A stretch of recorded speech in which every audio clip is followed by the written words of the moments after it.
Divorcing you was definitely the right choice. You and your child are still just as sad as ever. I make $200,000 a year now. It seems like my ex-husband just wants to brag about himself. He doesn't even bother to ask about how we're doing. Oh, by the way, let me introduce you to someone. Hey, come here.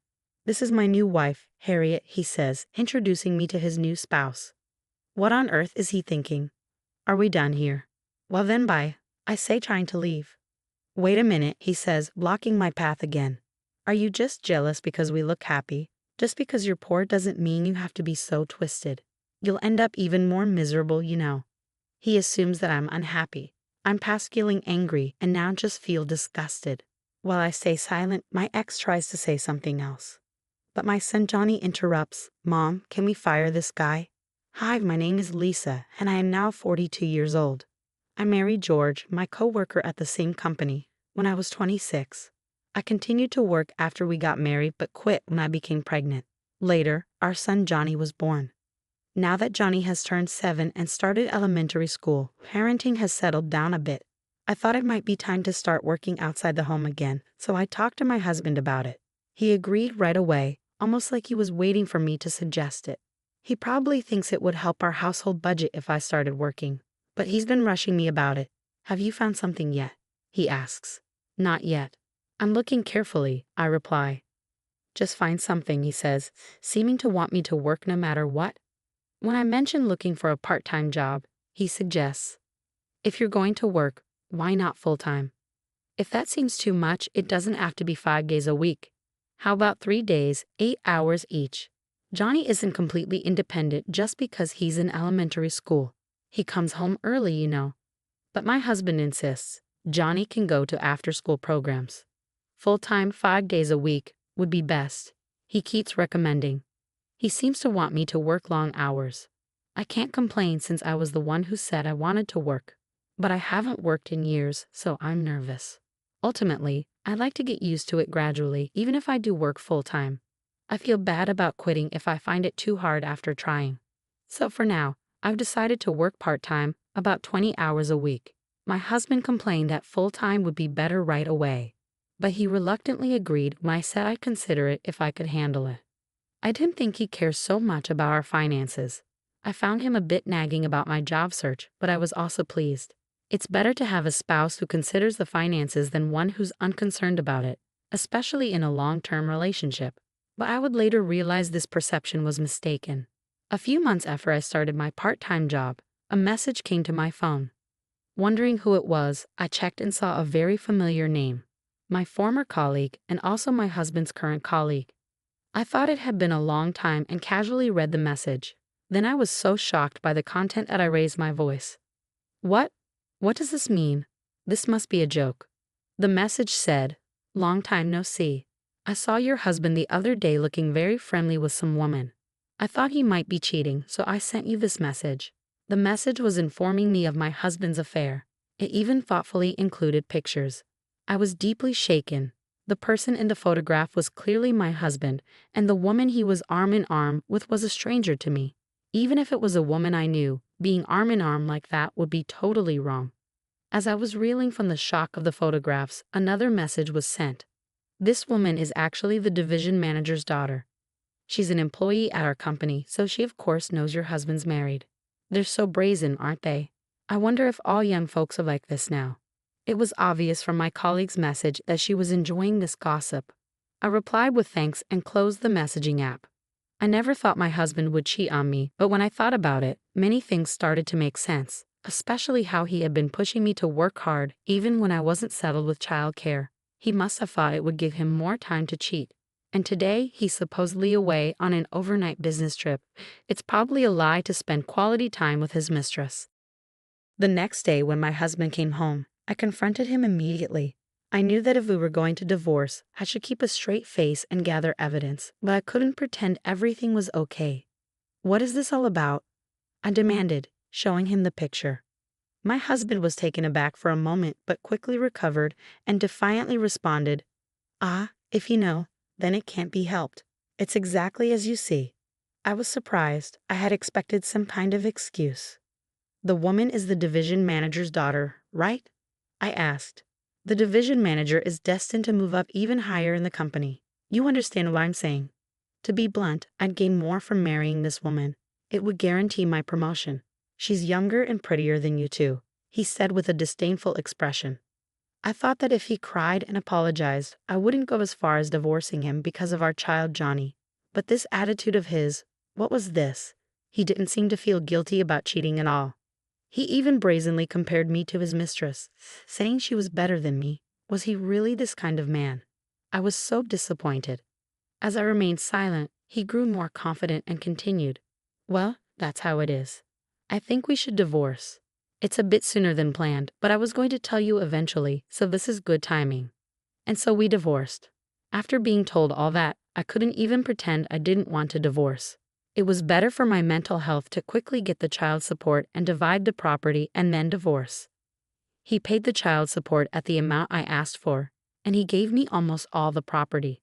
Naturally, I got custody of Johnny. He was planning to marry the division manager's daughter. He seemed to feel that a little money was no big deal.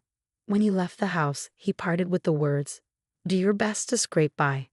Raising a child on a single income won't lead to wealth. Unlike you, I'm joining the ranks of the rich. The division manager's family is wealthy after all. We probably won't meet again, so struggle on at the bottom." Those were unbelievable words for a man who had a child of his own blood. I was relieved from the bottom of my heart to be rid of such a man. Although I felt relieved mentally, daily life was indeed hard. Even though I had received child support and property, I didn't have much savings, so I needed to work hard from now on. Working part-time alone just wasn't enough to get by. In the end, I had to quit my part-time job and started working full-time. I felt bad for Johnny, but after he finished elementary school, I had him go to after-school programs on his own. Unexpectedly, I found myself working full-time, and everything became challenging all at once. When I came home from my unfamiliar job, I had to do all the housework by myself. My life had completely changed from before.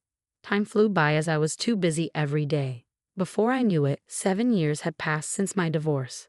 But no matter how busy I was, I adapted. Now that Johnny is in middle school, he can mostly take care of himself. I think he's grown into a very responsible boy compared to other boys his age, perhaps because I'm always so busy. He even does the cooking and laundry for me. Thanks to that, I've been free from housework and childcare. And for the past few years, I've had time for myself.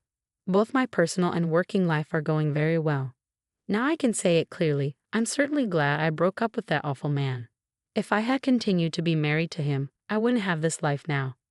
But one day, while my son and I were shopping at the local mall, I ran into that terrible guy. It was my ex-husband, George. I didn't notice him, but he started talking to me. "Hey, isn't that you, Lisa? Long time no see. You've really aged." "Is that what you say to someone you haven't seen in a while?" I snapped. A person with normal sensitivity would never say that to a woman. It was clear he hadn't grown at all as a person. "Huh, you're the one who's aged a lot. I didn't recognize you for a moment."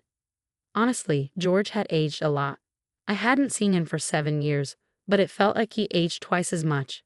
His hair was thinning and his belly was out, showing a complete middle-aged figure. I thought talking to my ex-husband was a waste of time, so I tried to walk away, saying, "Oh well, long time no see. But I don't really have anything to say to you. See you later." But he wouldn't let me go. He stood in my way and started talking nonsense. Hey, don't be so cold.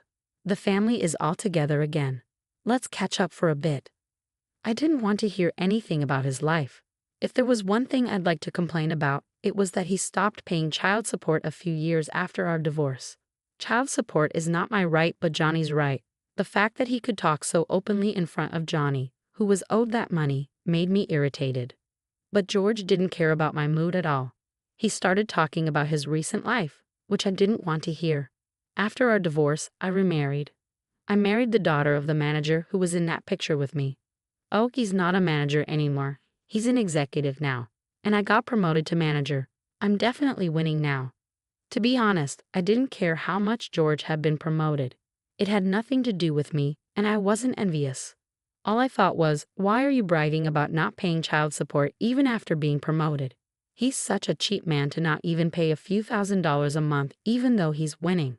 And to rub it in even more, George continued his bragging. "Breaking up with you was the right choice. You and your son still look poor. I make $200,000 a year. In the end, George just wanted to brag about himself. He didn't even try to hear about our lives. I thought that any normal parent would be curious about their child's life.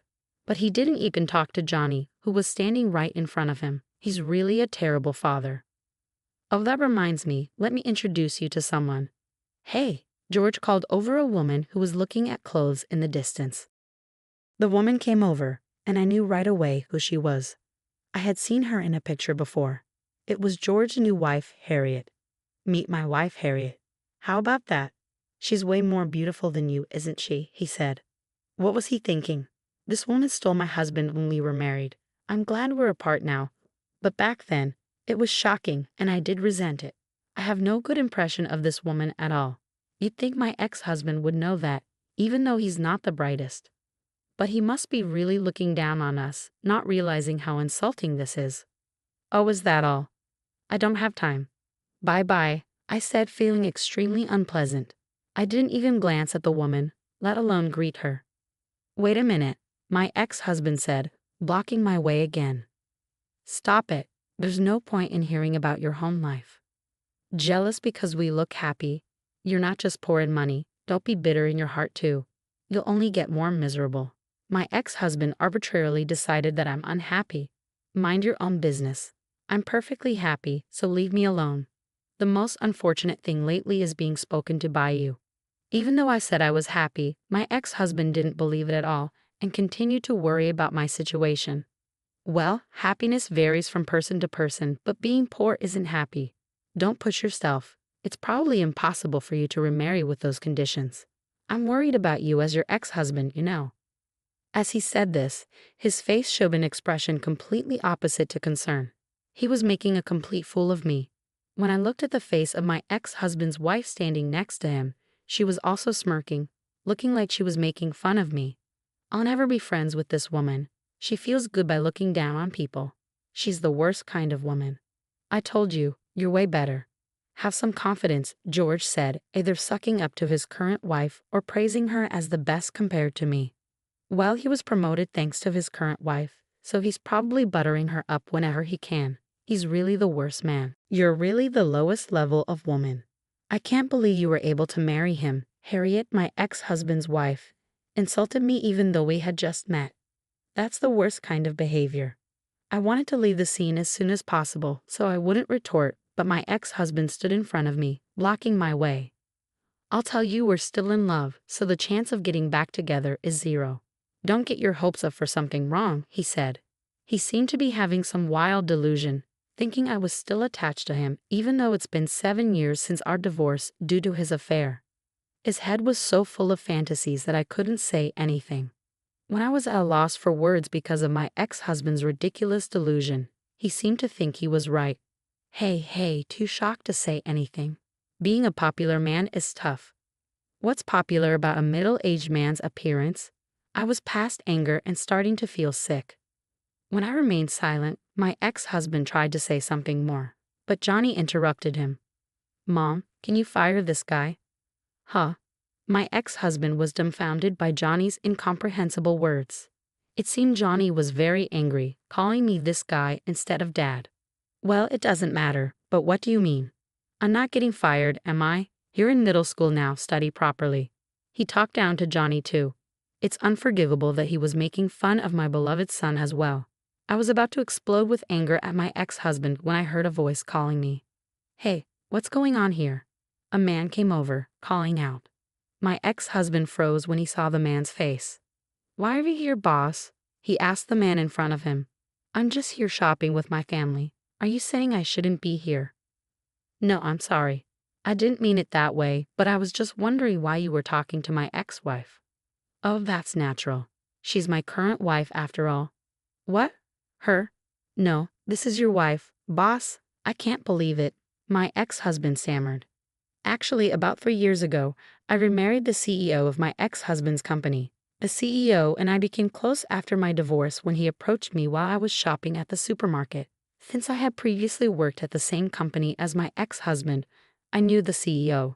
The CEO knew that my ex-husband had an affair with the head of his department's daughter, leading to our divorce, and that you later married her." It seemed that the CEO was quite bitter about this as a fellow man. But he thought he couldn't meddle in an employee's private life until he saw me at the supermarket and impulsively spoke to me. I was very surprised since I knew the CEO. But I didn't think he would remember my face and name as just an ordinary employee. Perhaps he remembered me easily because I worked at the reception desk of the company. "It seems your marriage didn't work out, but I'm sure you'll find someone better soon." "CEO, I'm glad you remember me, but you don't have to worry about me. I'm fine." At that time, I had been divorced for less than a year, so I was somewhat putting on a brave face. But the CEO, with his vast life experience, saw right through my act and comforted me with kind words. Divorce takes more than 3 times the effort of marriage. Even if you divorce smoothly, it's tiring. I've never been divorced, but I felt utterly unmotivated when I lost my wife to death. When a man and woman who once loved each other part ways, that's just how it is. So you don't need to put on a brave face. The CEO knew the loneliness of ending a married life. While I was glad to have separated, I was also feeling a whirlpool of emotions like loneliness and emptiness at the time, so his words touched my heart. "If talking to someone like me helps, call me anytime. I'll treat you to dinner whenever you like," he said, handing me his business card. I thought it would be too bold to contact him for about 2 years. But as time passed, I calmed down and wanted someone to talk to again. So I finally decided to call the CEO. Despite his busy schedule, the CEO made time for me and treated me to dinner. When I was an employee, the CEO was still a department head, and he had an unapproachable aura since he was the previous CEO's son. But once we had dinner together, I found him easy to talk to, like a nice uncle. Perhaps because I was no longer an employee, the CEO and I quickly became good drinking buddies. Then, about a year passed, and the CEO proposed to me with a serious look. "You're kidding, Steve. Don't joke like that." I thought it was a joke since he mentioned it while we were drinking, but the CEO was serious. "At first, I wanted to encourage you after your divorce, but being with you really calms me down. I haven't felt this way since I lost my wife. Honestly, I feel like I'm the one being healed now. If you're willing, let's spend the rest of our lives together." "Give me a day to think about it," I said and consulted with my son. "I don't mind. You should decide based on whether you like him or not, Mom." Since there was no particular opposition, I decided to marry the CEO. To be honest, I liked him. I thought he was just a drinking buddy, but I also felt truly healed when I was with him. We both felt comforted, so I thought there was no obstacle to living together. When I heard the story about the president's deceased wife, I really understood that he loved her. Every time I heard that story, I thought how happy I would be if I could marry someone who loved me like that. To be honest, I even felt a little jealous of his wife. And so we became a happily married couple. The president really dotes on my son Johnny as if he were his own. Perhaps it's because the president had no children with his previous wife, but they get along so well that they look like a real father and son. I truly am happy now, just as I told my ex-husband. My ex-husband's face turned pale, and he started trembling when he heard that I married the president. He never expected the husband of his poor ex-wife, who he looked down upon, to be the president. "Dad, this man was mocking Mom." "Fire him," Johnny tells the president about my ex-husband without mercy. "Idiot." "No, Johnny, what are you talking about? We were just chatting." My ex-husband tries to smooth things over, but it's clear to the president. "You have a tendency to look down on people in the company. Johnny is probably telling the truth. I've heard some bad rumors about you from your subordinates. I think I'll investigate this, so be prepared." I never thought the president would take Johnny's words seriously and investigate the misdeeds within the company. My ex-husband apologizes to the president. "I'm sorry, I might have been a bit harsh on your wife. Can you please hold off on the internal investigation?" He's begging even in a crowded shopping mall, showing how much he doesn't want the investigation. But this is practically an admission of guilt. The president is not listening. "No, I'm going to proceed. By the way, your close friend, the executive, has a bad reputation too. I'll investigate you both thoroughly." Upon hearing this, my ex-husband's wife also apologizes. "No, it's fine if it's just him, but my dad has nothing to do with it. If you must do it, please do it to him only." Hearing that line, my ex-husband started arguing with his wife on the spot. "What do you mean? You're planning to abandon me? Don't joke around. There are plenty of men like you." Of course, my dad is more important. It's said that one should not interfere in lovers' quarrels, and it's completely shameful. We don't want to be associated with them. So we ignored the arguing ex-couple and left the store. Those selfish people will probably have trouble from now on, but it's their own fault. The president immediately organized a team to thoroughly investigate my ex-husband, and the executives worked the next day. All the things that came out: harassment of subordinates, countless verbal abuses, favoritism, and worst of all, forcing clients to entertain them. It was an astonishing number of incidents happening over many years. Abusing a strong position to demand entertainment is totally inappropriate in this day and age. This attitude of exploiting their position for personal gain is completely out of line. My ex-husband and the executive were demoted and sent to a branch office in Nebraska. They probably knew this would happen, so they apologized again and again in the shopping mall. This means they knew they were doing wrong. Knowing and doing it anyway makes it malicious. They'll probably never get promoted again. According to the president, they both ended up resigning from the company. They were probably afraid of retaliation from the employees they had harassed, and were now ordinary workers. However, it didn't end with just quitting. They were sued by the employees they had harassed. Since they were disliked by almost all the employees, there was a lot of evidence, and they completely lost in court. They were charged with enormous compensation and ended up in debt. The ex-husband's wife, whose family became poor, seems to have blamed her husband, and their marriage turned sour. They ended up divorcing soon after. Every day they argued, and the ex-husband took it out on his wife. So she might even sue him for damages, and the situation could become a legal quagmire. Seeing the downfall of my ex-husband makes me realize that it's best to live honestly and sincerely in this world. I was able to conceive a child with the president. I'm 42, so it's a late childbirth, but a healthy baby was born, so I'm relieved. Johnny seems very happy to become a big brother and takes good care of the baby, even feeding the baby milk every day. Steve is talking ahead of time, hoping that Johnny will grow up and help build the company. We're both getting older, so raising a child will be hard, but the fear flies away when I look at the baby's sleeping face. Thank you for being born. Mom's gonna work hard, I think, as I face the day.